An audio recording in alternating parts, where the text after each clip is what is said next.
there's a +4, +2, +8. Usually when I do the clap, I do +8, and I take, like, see that? I take the middle one off of each one.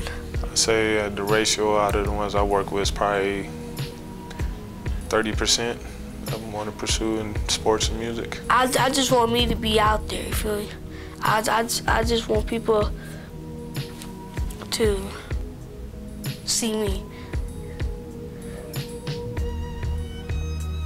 I don't know, for fame, I guess. The name of this is Ujima Youth Services. I'm actually a case manager here. Most of my cases, actually the age range is from 12 to 18. I would guide them to it, but then I would, tell them the downfalls of going into the music business. It's not what it's made up to seem like. When I was in the little gang movement, my homeboys used to rap, I know how to rap. I guess they taught me.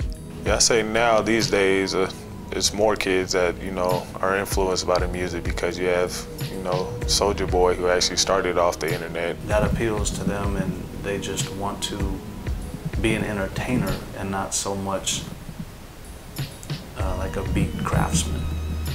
So to just turn on a computer, make a quick cheesy beat, film yourself shooting, rapping or whatever, putting it on YouTube, I just don't feel you've really done the work.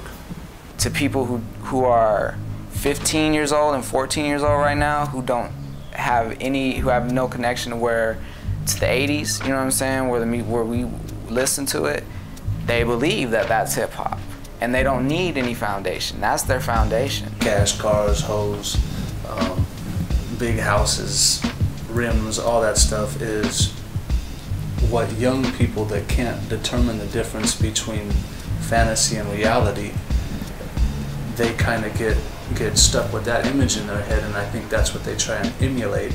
And besides the typical things like what people hear on the radio, they associate that's all of hip-hop music. So whatever's on the radio, whether it be auto-tune or, your basic rhymes about females in the club, that's what they think hip-hop is. If you want to talk about lean with it, rock with it, or, Superman shit, like, cool.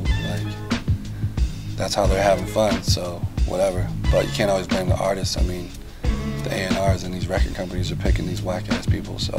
Overall, I can't fault an individual for doing a certain thing as far as trying to sell records or what the topics they talk about. That's on them. That's something they gotta live with. Everybody wants to make a hit. That's what it is. Everybody's trying to make a hit. Everybody needs to have a hit, and that's what they taught us. But we've known that since day one. We've known we had to have a record out to be popular and famous, but they've changed the game to where this is a hit, and you have to make a hit to be famous, you know what I'm saying? But then you made that hit can't lead you into that record, because that record don't sound nothing like that hit. You gotta keep making hits now. So that's the problem. It sells more because it's being pushed more.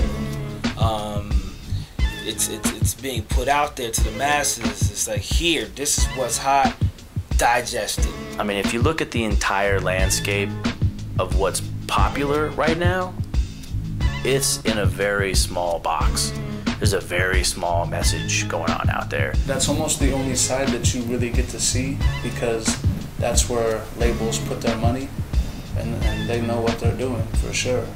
They know how to get you to purchase exactly what it is they want you to purchase. There's always your club shit.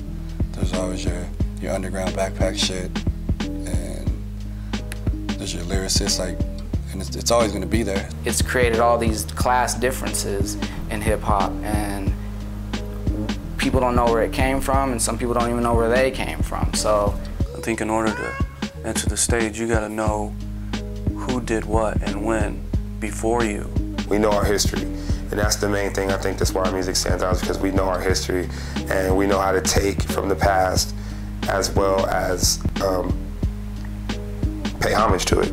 Am I a historic, aficionado? Do I know every intricate detail? No, but there is, when I do my thing, I try to pay respect and give credit to the individuals that came before me. Dr. Dre, DJ Muggs, DJ Premier, Pete Rock, Run DMC, Big Daddy Kane was huge.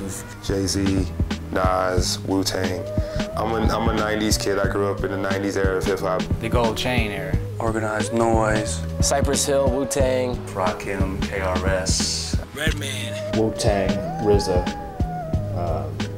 Havoc and Prodigy of Mobb Deep. Hank and Shockley, the Bomb Squad for PE. EPMD all day. More than anything else, I think we were kind of weaned on like East Coast hip hop.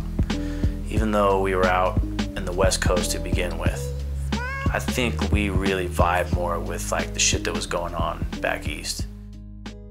I'm going on how it slaps. I'm gonna go on how it makes me feel with my chest, you know what I'm saying? So, there's many factors in this. This is hip hop music. We gotta feel that music.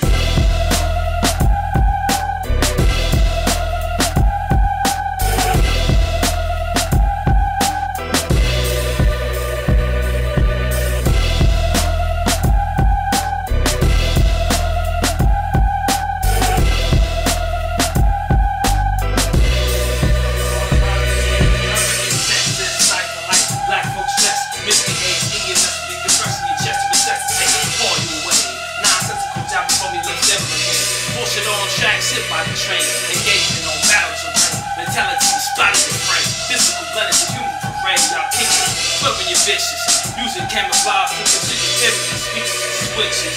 Walking loud, no fight.